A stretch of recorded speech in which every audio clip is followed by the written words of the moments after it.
4. Laura? 1. 5. Laura? 1. 7. Laura? 1.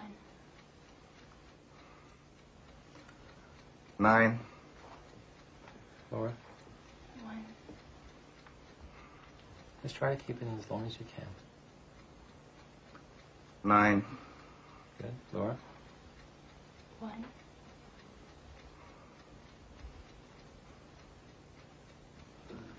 9. Good. Laura? 1. 10. Laura?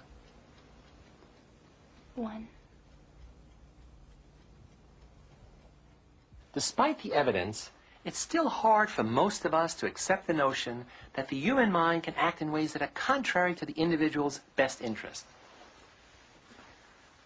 or that so much can be swept under the rug of consciousness, with so many important ideas and feelings kept out of sight.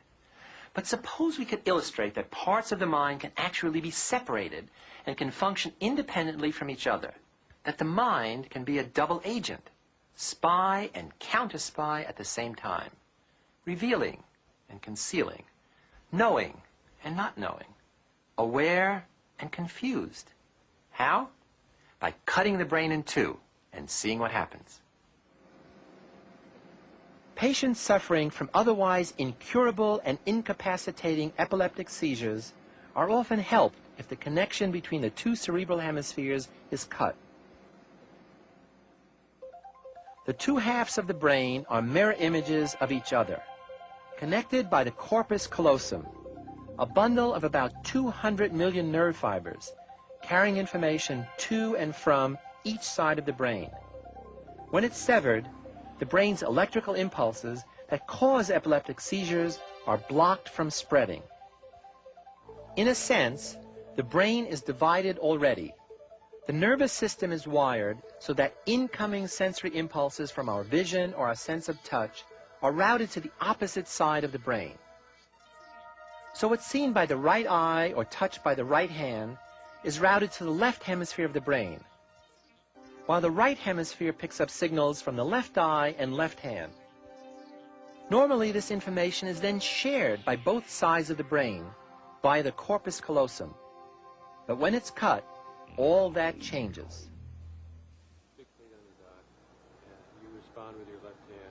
This demonstration shows the effect of such surgery on epileptic patients. The subject fixes her eyes on the dot at the center of the screen. The right brain sees only the left visual field, and the left brain sees only the right visual field. When a shape is flashed in either the right or the left visual field, the subject is asked to match that shape to one of the two shapes appearing in the bottom of the screen. Sometimes she is asked to point to the shape with her right hand, which the left brain controls, and sometimes with her left hand, which her right brain controls. When the subject has to use her left hand to match a shape that appeared in the right visual field, she makes more mistakes than when she uses her right hand, and vice versa.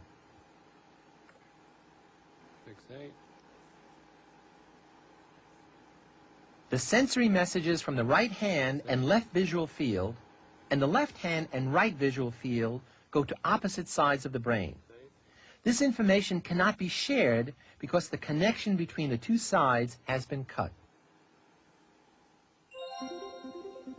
A further complication of the split brain phenomenon is the fact that each side of the brain is better at some tasks. The right side of the brain is thought to be better at perceptual problems, pattern recognition, and spatial relationships, while the left side seems to be better at language, analysis, and creating explanations. Michael Gazzaniga is conducting research at the Dartmouth Medical School, where he specializes in the psychological study of split brain patients. What we've learned in looking at these patients is that there needs to be a final common path, a cognitive system that unites and pulls together all the behaviors that come pouring out of us, whether they're actual behaviors or whether they're changes in our moods and what have you. We need a system that allows for integrating this and interpreting it into some kind of continuous story about who we are and what we are and where we're going and where we've been. And studying the neuropsychological patient, the broken brain, as it were, as we say, allows you this insight. It shows you that the brain is organized in terms of many modules, many sub-processes. These separate modules can all create real behaviors. They can create changes in mood. But you certainly don't want a system that has all of these modules running off behaviors with no integration. There's got to be something that pulls all of this together into a theory of who we are and where we are in relationship to the world.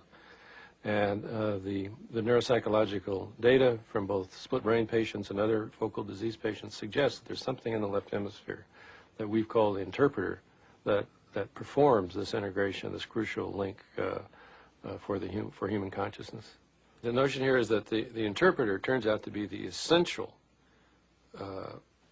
feature of the human brain that allows for this individual stamp, as it were, on our lives, because it is pulling together our own personal events, our own personal responses to the environment, and giving them an interpretation. And that is going to be the system that's going to be responsible for our unique view and our unique sense of self that we all think we possess.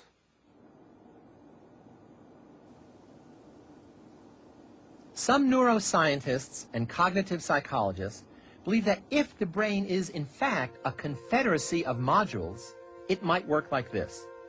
One module might deal only with recognizing faces, another with mathematical calculations, a third with perceiving angles, and so on.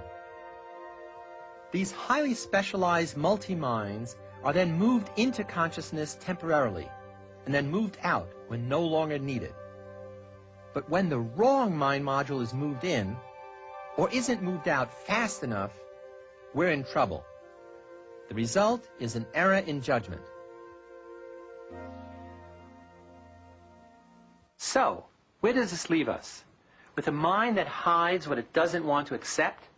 A consciousness that doesn't know the whole plot? A cast of character actors ready to improvise new roles? And a brain brimming with scriptwriters who don't always know what the others are up to or what they want? It's an awesome task to bring them all together, to create one integrated self, as we'll see next time. Until then, I'm Philip Zimbardo.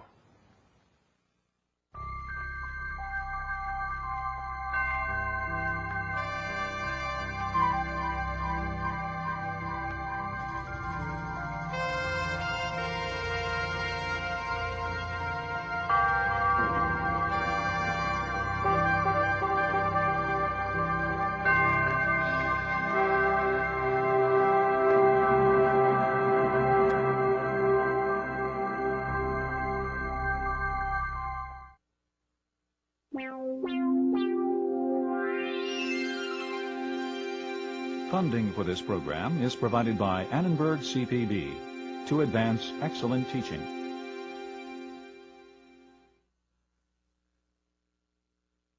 For information about this and other Annenberg CPB programs, call 1-800-LEARNER and visit us at www.learner.org.